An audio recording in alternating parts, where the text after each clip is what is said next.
اعوذ باللہ من الشیطان الرجیم بسم اللہ الرحمن الرحیم السلام علیکم ورحمۃ اللہ وبرکاتہ۔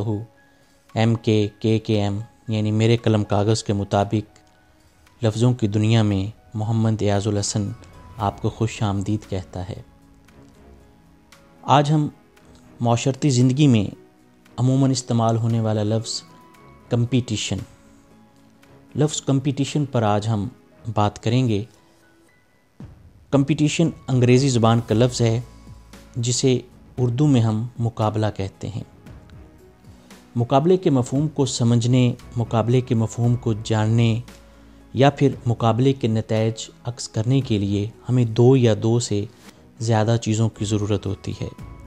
ان دو سے زیادہ چیزوں میں کوئی سے دو سے زیادہ طالب علم بھی ہو سکتے ہیں، دو سے زیادہ آدمی بھی ہو سکتے ہیں، دو سے زیادہ کھلاڑی بھی ہو سکتے ہیں، کسی بھی شعبہ کے متعلق کوئی بھی لوگ ہو سکتے ہیں۔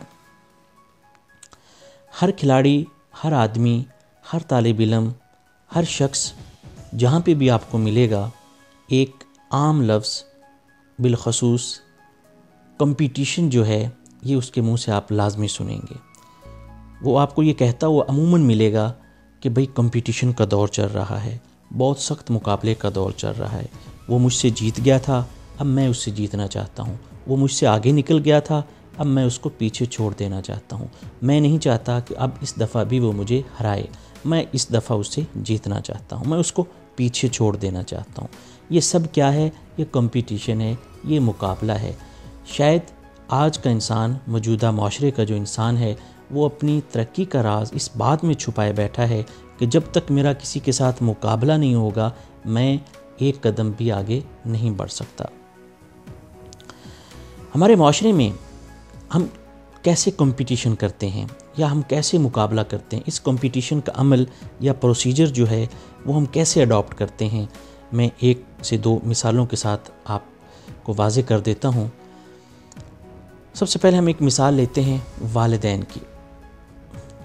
ماں اور باپ بچوں کے مستقبل کو بنانے، سنوارنے کے لیے اہم کردار ادا کرتے ہیں، اور کیوں نہ اہم کردار ادا کریں، بے شک ماں باپ کی اولین ترجیح جو ہے وہ موجودہ دور میں کون سی ہونی چاہیے؟ وہ اپنے بچوں کی پرورش کے بعد ان کی اچھی تربیت، نیک تربیت ہونی چاہیے۔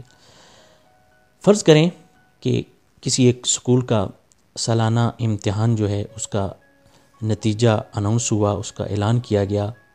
ایک بچے نے اپنا نتیجہ جو ہے اسکول میں بیٹھ کے سنا، اسکول سے سنتے ہی وہ سیدھا اپنے گھر پہنچا، والدین کو ملا، والدین نے اس بچے سے رزلٹ کا پوچھا کہ ہاں بیٹا بتاؤ آپ کے اسکول کا نتیجہ کیسا رہا، آپ اگلی کلاس میں پروموٹ ہو گئے، کیا نمبر حاصل کیے، نتیجہ کیا رہا۔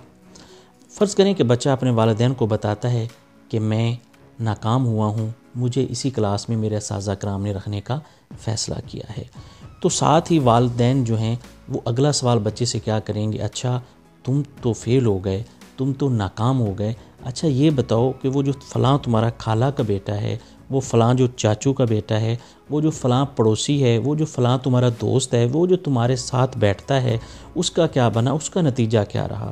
اب ہم پھر فرض کرتے ہیں کہ اگر وہ بچہ کہہ دیتا ہے کہ ہاں وہ بھی فیل ہو گیا، وہ بھی ناکام ہو گیا، اس کو بھی اسی کلاس میں بیٹھانے کا فیصلہ کیا گیا ہے، تو اب میرے خیال میں جو ماں باپ ہیں وہ تسلی کر لیں گے، کسی حد تک ان کو اطمینان حاصل ہو جائے گا کہ چلیں وہ بھی ناکام ہے اور ہمارا بچہ بھی ناکام ہے۔ لیکن اس کی دوسری صورتحال دیکھتے ہیں۔ اب اگر فرض کریں کہ وہ بچہ والدین کو کہتا ہے کہ وہ بچہ اچھے نمبروں سے پاس آؤٹ ہو گیا ہے، وہ اگلی کلاس میں پروموٹ ہو گیا ہے، تو والدین حیران ہو جائیں گے، پریشان ہو جائیں گے، اور ان کے دماغ میں کئی قسم کے شکوک و شبہات اور کئی سوالات جو ہیں وہ جنم لینے لگیں گے۔ مثلا وہ کہیں گے کہ ہمارے بچے کے ساتھ سکول میں امتیازی سلوک برتا جاتا تھا، ہمارے بچے کو اچھے طریقے سے پڑھایا نہیں جاتا تھا، ہمارے بچے پر اساتذہ کرام نے اچھی توجہ نہیں کی، فلاں سو کئی قسم کے سوالات جو ہیں وہ ابھرتے نظر آئیں گے۔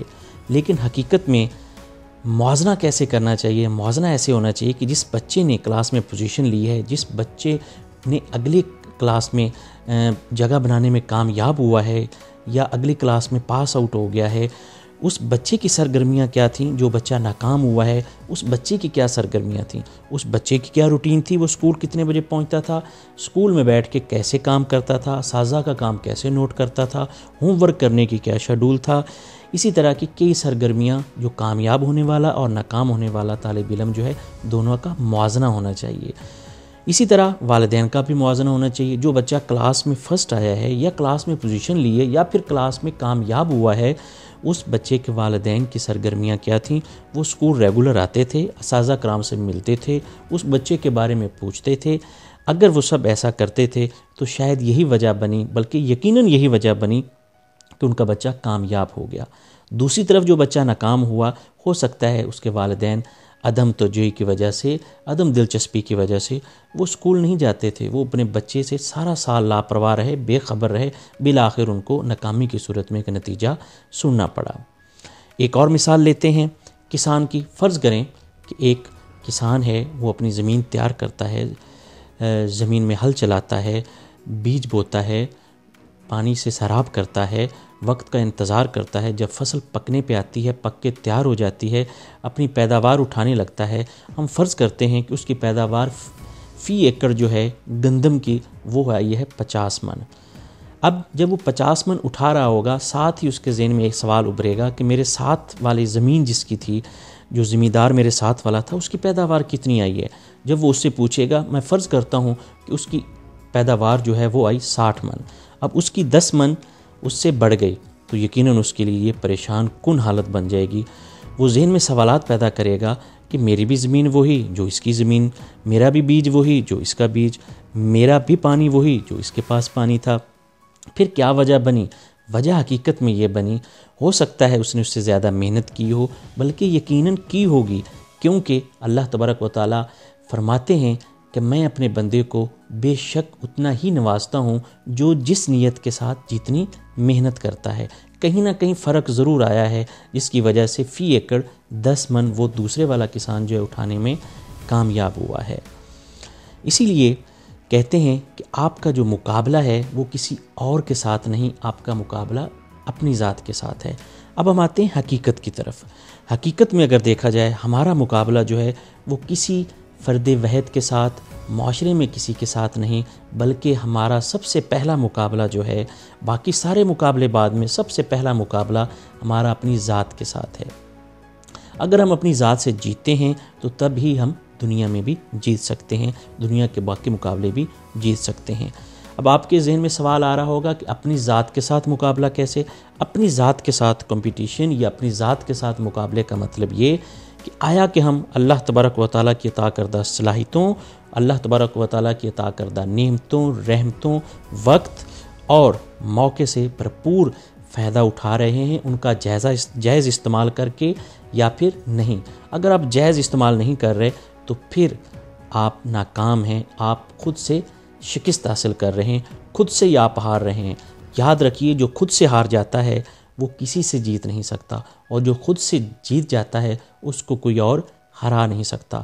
تو کوشش کیجئے، خود سے جیتنا سیکھیے، یعنی کہ اللہ تبارک و تعالیٰ کی عطا کردہ زندگی کو، اللہ تبارک و تعالیٰ کی عطا کردہ اس موقع کو غنیمت جانتے ہوئے نیک نیت سے اللہ تبارک و تعالیٰ کی عطا کردہ تمام تر صلاحیتوں کو بروے کار لائیے، محنت کیجئے، تاکہ آپ سب سے پہلا مقابلہ جو ہے اپنی ذات کے ساتھ وہ آپ جیت سکیں، تاکہ کوئی اور آپ کو ہرانے کے قابل نہ ہو سکے۔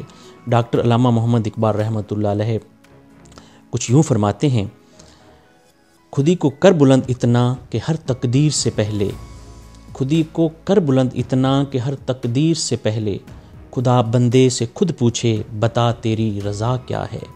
آخر میں اپنے میزبان محمد ایاز الحسن اور میرے قلم کاغذ کو اس دعا کے ساتھ اجازت دیجیے کہ اللہ پاک ہمیں خود سے جیتنے کی ہمت، طاقت اور توفیق سے نوازتا رہے۔ آمین ثم آمین۔ جہاں رہیے خوش رہیے، اپنے لیے، ملک پاکستان کے لیے اور اپنوں کے لیے وہ سب کچھ اچھا کرتے رہیے جو آپ کر سکتے ہیں۔ اللہ پاک آپ کا، ہم سب کا حامی و ناصر ہو۔ السلام علیکم ورحمۃ اللہ وبرکاتہ۔